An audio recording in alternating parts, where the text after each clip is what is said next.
बिस्मिल्लाहिर्रहमानिर्रहीम। उम्मीद करता हूँ आप सब खैरियत से होंगे। हमने अपनी प्रीवियस वीडियो में chapter number 3 measures of location central tendency इसके 2016 तक के पेपर्स डिस्कस कर लिए थे। सप्लीमेंट्री का 16 का पेपर आखिरी दफ़ा डिस्कस किया था। 16 का एनुअल का देखें जी, ये अगेन जो सवाल पूछा गया है उसी कैटेगरी का सवाल है जिसमें एक मीन दिया गया होता है। Mean of 5 observation is 60 and other item is included in the observations and now mean become 62, यानी कि एक और वैल्यू डाली, मीन 62 हो गया। बताएं वो आइटम क्या था या वैल्यू क्या थी। ठीक है, 2 समेशन निकलेंगे। ठीक है, प्रीवियस वीडियो अगर आपने नहीं देखी तो देख लीजिए, मैंने तरीका समझाया हुआ है। 2 सम्स फाइंड करेंगे, एक सम में से दूसरा सम निकालेंगे, यानी कि पुराने मीन का जो सम है वो और नए मीन का सम जो है उनका आपस में डिफरेंस लेंगे। नए वाले में से पुराना वाला सेपरेट करेंगे तो आपको वो वैल्यू मिल जाएगी जो इंक्लूड हुई थी, वो थी 72। आगे चलते हैं। ये देखिए जी, ये सवाल ये भी प्रीवियस वीडियोस में डिस्कस हो चुका है। इस फार्मूले से अक्सर सवाल पूछा जाता है। आपको समेशन डी, निशानी क्या होगी समेशन डी की, कि यहाँ पर ज़ीरो नहीं होगा। अगर ये चीज़ ज़ीरो हो जाए तो ये फिर समेशन डी नहीं है, ये समेशन एक्स माइनस एक्स बार होगा। ये वैल्यू डायरेक्टली एक्स बार की हुआ करेगी।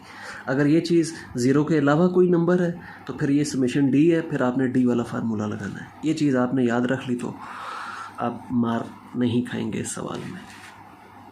तो इस साल 2 सवाल ही पूछे गए थे। आगे चलते हैं। ये है जनाब 2015 का पेपर, मुझे एक्सप्लेन करने की ज़रूरत नहीं है। ठीक है, ये आपके सामने फार्मूला लिख दिया, यू वाला फार्मूला ग्रुप डाटा का। ठीक है, क्योंकि यहाँ पे जितनी इन्फॉर्मेशन है ये ग्रुप डाटा का फार्मूला इस्तेमाल हो सकता है, यहाँ पे अनग्रुप का नहीं इस्तेमाल हो सकता। इस साल एक ही सवाल पूछा था। आगे चलते हैं। ये 2014 का एनुअल है। ये सवाल मैं पहले प्रीवियस वीडियोज़ में डिस्कस कर चुका हूँ। ये देखिए जी, ये कितना इंपॉर्टेंट सवाल होता है, फेवरेट सवाल है सबका। 2 सम निकाले, नए वाले सम में से पुराना सम माइनस किया तो आपको वो वैल्यू मिल गई, 11th वैल्यू। ठीक है, इस तरह का बार बार पूछा जा रहा है।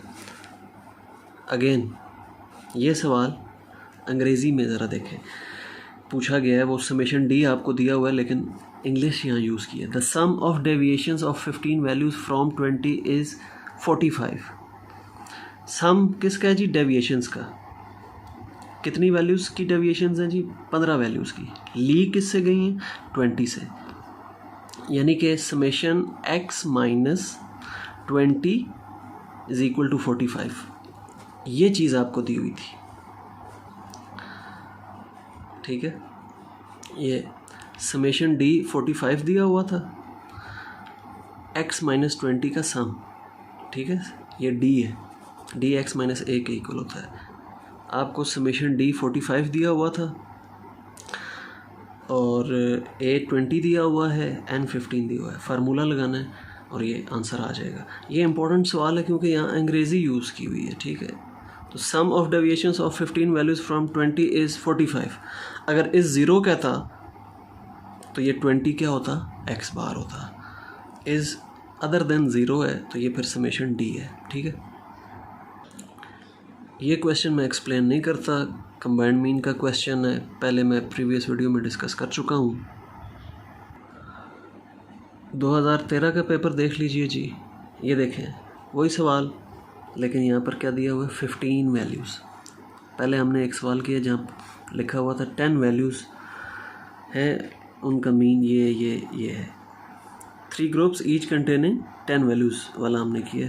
यहाँ पर हर ग्रुप की 15 वैल्यूज़ हैं, N1 N2 N3, ये 15 है। कंबाइंड मीन का सवाल है जी ये।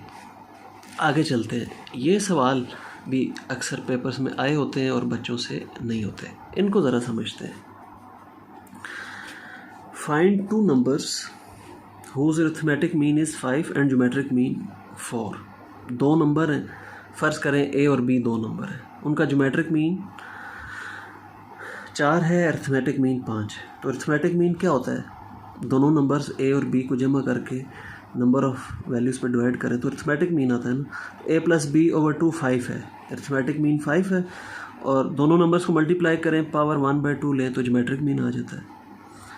तो ये आपको दिया हुआ है उसने, a + b divided by 2 a into b power 1/2 is equal to 4।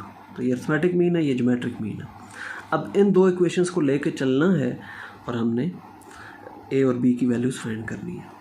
तो पहली इक्वेशन सॉल्व की, ये बन गई। ये दूसरी इक्वेशन कैसे बनी, इधर स्क्वायर ले लिया, ठीक है, तो ये आ गई, और इस 2 को उधर मल्टीप्लाई कर दिया तो ये आ गई। अब यहाँ से आप b की वैल्यू निकाल के इस इक्वेशन में पुट करेंगे, जो कि काम इधर हुआ है।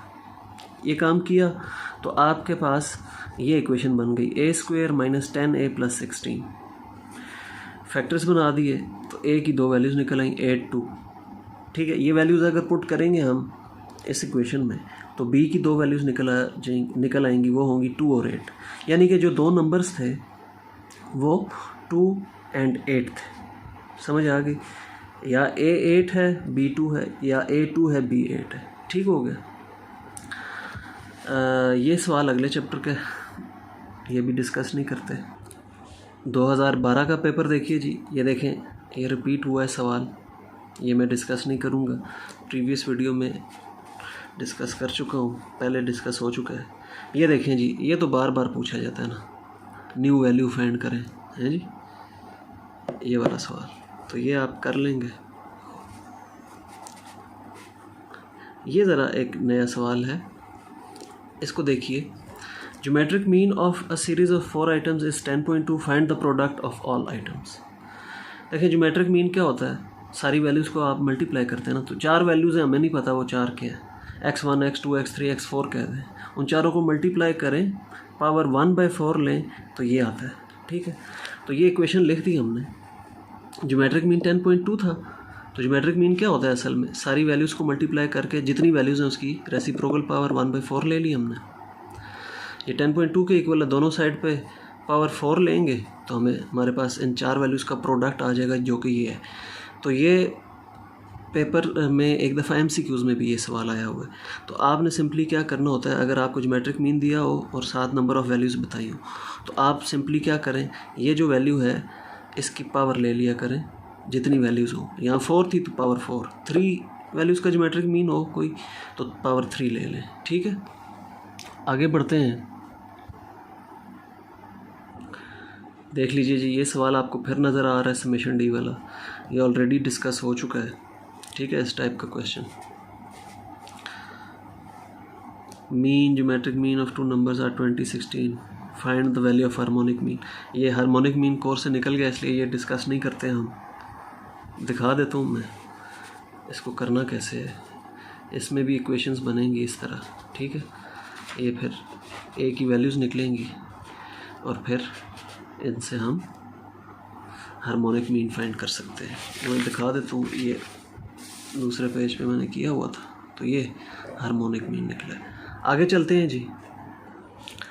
ये 2011 का एनुअल पेपर है, हार्मोनिक मीन का सवाल था, ये कोर्स से निकला हुआ है, डिस्कस नहीं करते। आगे बढ़ते हैं। Mean and geometric mean of 3 numbers are 7 and 4 respectively, find all the 3 numbers if mean of 2 numbers is 10। तो अगेन इस सवाल में आपने इक्वेशंस बनानी है और उन इक्वेशंस को सॉल्व करना है। तो 3 नंबर्स की बात हो रही है। मीन 3 नंबर्स का 7 है, ज्योमेट्रिक मीन 4 है। फिर 2 नंबर्स का मीन बता दिया 10 है, तो वो 3 नंबर्स फाइंड करें कौन कौन से। तो ये आपको दिया हुआ है, अर्थमेटिक मीन ये है, ज्योमेट्रिक मीन ये है। यहाँ से आप फ़र्ज कर लें 3 नंबर्स A B C हैं, ठीक है। जो इक्वेशंस बनेंगी, एक इक्वेशन बनेगी 2 नंबर का mean A + B, first 2 numbers आप फ़र्ज कर लें वो 10 है, तो ये एक इक्वेशन बन गई। दूसरी इक्वेशन इससे बनेगी, arithmetic mean is equal to 7। तो A + B + C 3 नंबर्स हैं, उनका अर्थमेटिक मीन 7 है। A × B × C ये 3 नंबर्स हैं, इनका ज्योमेट्रिक मीन 4 है, ठीक है। तो ये 1 2 और इक्वेशन इधर से बनेंगी, एक ये बन गई, इधर क्यूब ले लिया, इधर क्रॉस मल्टीप्लाई कर दिया, तो ये 3 इक्वेशंस हैं जनाब, ठीक है। अब आगे क्या करना है, आपने फ्रॉम 1 पुट A + B इन 2, तो A + B पुट कर दिया यहाँ पर, तो यहाँ से C की वैल्यू निकल आएगी, ठीक है। ये C की वैल्यू उधर निकाली है मैंने, ये C = 1। फिर यहाँ पे put C = 1 in equation 3, equation 3 में C1 पुट किया तो A B ये आ गया। अब यहाँ पर अगेन आपने B की वैल्यू पुट कर देनी है। वो वैल्यू कहाँ से निकलेगी? वो इस इक्वेशन से निकलेगी। आप चाहें तो A की भी निकाल सकते हैं, ठीक है, किसी एक नंबर की कांस्टेंट की वैल्यू निकाल लें।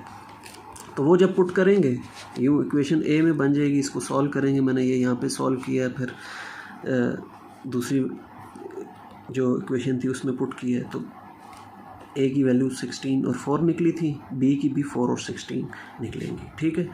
तो इस जगह पहुंचकर जब हम यहाँ C की वैल्यू पुट कर देते हैं तो ये सवाल उसी तरह का हो जाता है जैसा कि हमने अभी थोड़ी देर पहले किया था। एक 2010 का पेपर देख लीजिए जी, इसमें से कोई भी सवाल ऐसा नहीं है जो कि पहले डिस्कस ना हो चुका हो। ये हो चुका है जी प्रीवियस वीडियोस में। ये भी कमांड मीन का सवाल डिस्कस हो चुका है। यहाँ देखिए 10 वैल्यूज़ दी हुई हैं, ठीक है। फिर ये तो मशहूर ज़माना सवाल हर दफ़ा पूछा गया होता है, मीन ऑफ n वैल्यूज़। अब यहाँ देखिए n वैल्यूज़ कह दी है, ठीक है।